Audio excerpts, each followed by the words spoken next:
it was literally in 1 minute sitting in a cafe smoking a rollie, I just said, right, that's it, I now want to go and cook. And I acted on it that day.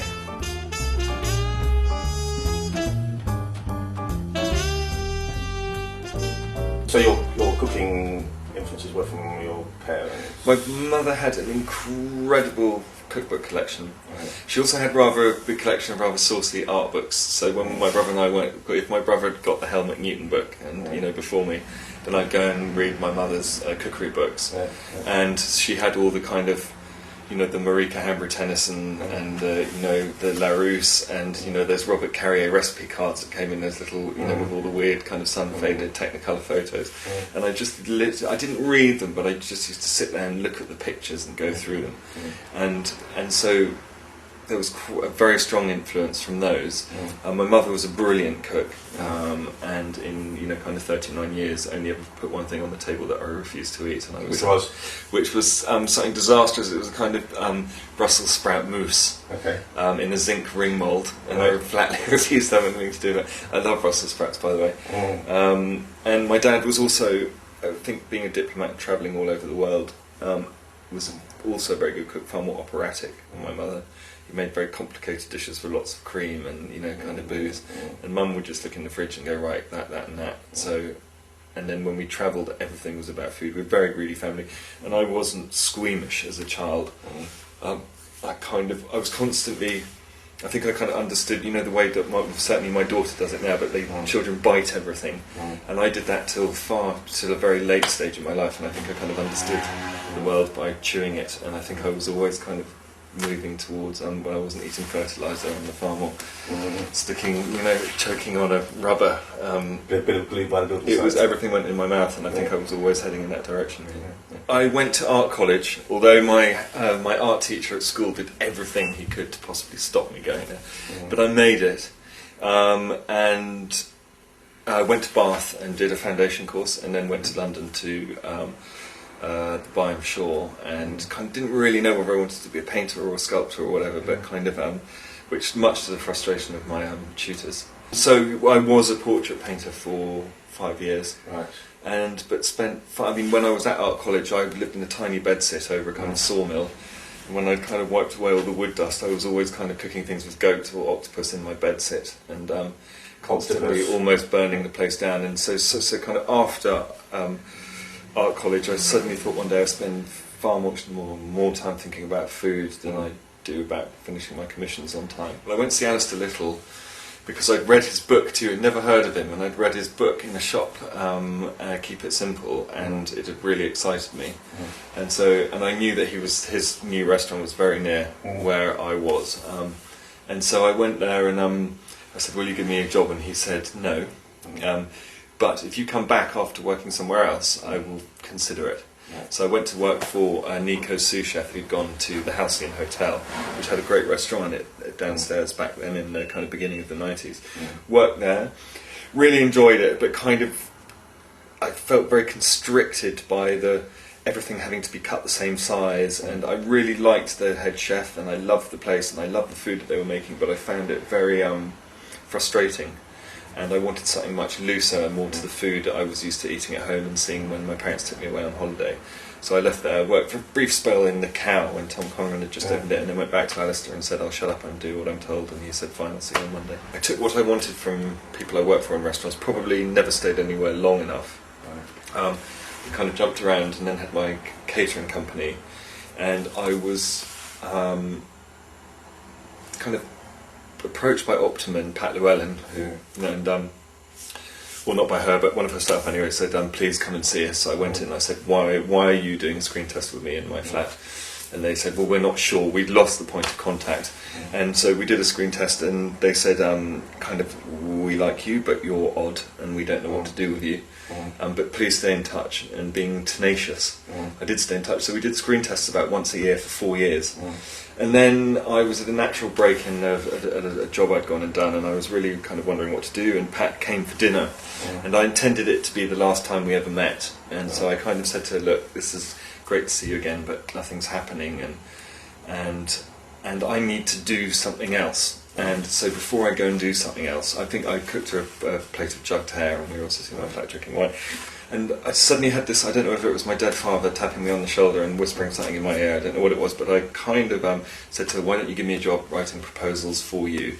And among those proposals, I'll write some for myself with you, and give me a job for 3 months, and if nothing happens, let's never talk again. And I did go and work for her. She said, fine, you start next week. And I did, and then we got commissioned after a month. And certainly, as a food writer, I really like writing cookery books, and I want to kind of write more and more and more.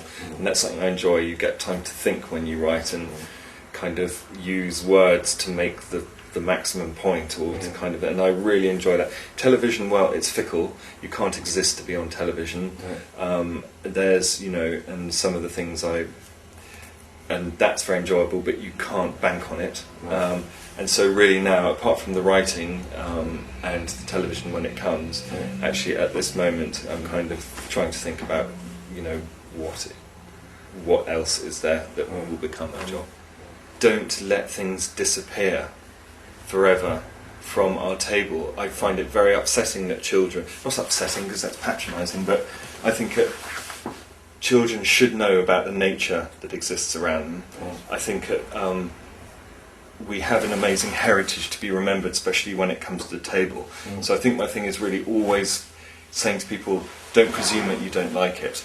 I don't really believe that you've tried it, or if you have, maybe it wasn't right the last time, but let's do it all over again. This is what a hare looks like when it's got hair on it. This is how a rabbit lives. This is a lovage. No one uses it anymore. This is a quince. You can't eat it like an apple. It's not a convenience food. It needs cooking. But then look what a wonderful thing it gives you. So it's just this kind of thing of trying to protect what we have, and making sure that, you know, decisions aren't made so quickly that it'll disappear, because when all those lovely old things are gone, and we're in this kind of, you know, new world where everything looks slightly the same, I think that will be a sad thing, and I think suddenly people will notice all those wonderful things that weren't looked after.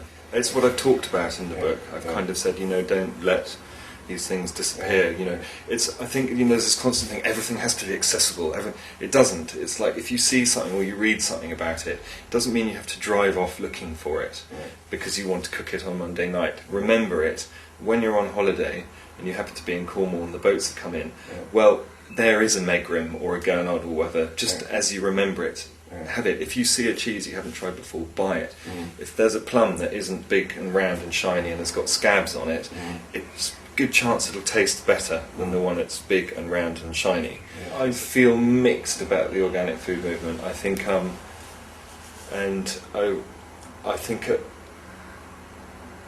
I don't always think it means that things taste better.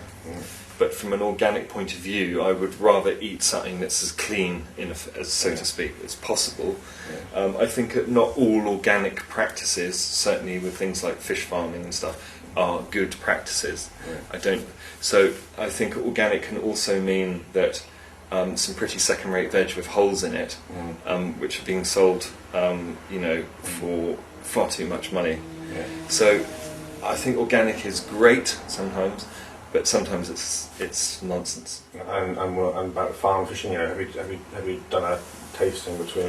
Farm salmon, if I could be so broad, and I'd be hated by every salmon farmer in the country, but I think it's disgusting, and I don't eat it. I've eaten better organic farmed salmon, but then some of their practices are questionable anyway. So, and the problem is that unless contrary to kind of, loving the Atlantic salmon, I do love catching them. I don't kill them. If every now and again a fish I've caught doesn't make it, I will eat it. And if you eat a wild salmon, you would never want to eat a farmed salmon again. Quality of British food, my view is that it hasn't changed significantly for the better in the last 20 years, in fact. I think it has changed significantly from the better if you take it from a restaurant point of view. I think that certainly we've got some great restaurants in this country. We've got some amazing cooks. We've got Fergus and Jeremy Lee and Henry Harris and Mark Hicks. Mark Hicks, who's really doing British food unlike anyone else, frankly. So I think the restaurant scene has improved. I think kind of ingredients, well, I think, you know, this kind of movement in farmers markets has brought the very things that you don't see in supermarkets back onto the table. You might see an Egremont russet, people still won't buy it because it's scabby, and you might see, you know, some of the things that you don't see. I think the problem is that for all the food programs and for all the farmers markets and all the brilliant people who are making amazing cheese or chutneys or whatever it is, when you go back into and for all the books we buy, you go back into the British household and all the enthusiasm isn't seen through to the end. So there's all this good stuff going on outside the home, but when it comes back to the home, when it's back to the supermarket, I don't care where it comes from. The thing I've chosen to buy isn't even that good, and then it's kind of... But at the same time, it's all this fair, unfair thing. How do you tell of, you know, a family with 6 kids on, you know, on income benefit and stuff that, you know, of course the big fat chicken with water coming out of it, or the bacon that goes white in the pan, or that's going to be the food that gets bought. You can feed your family more and better by knowing about ingredients. If you know what's in season, you know the cheap cuts, you know that the mackerel costs nothing at all, you can feed people cheaper than by buying the equivalent amount of processed food. And I genuinely believe that, and I'm sure I will be challenged to it soon enough.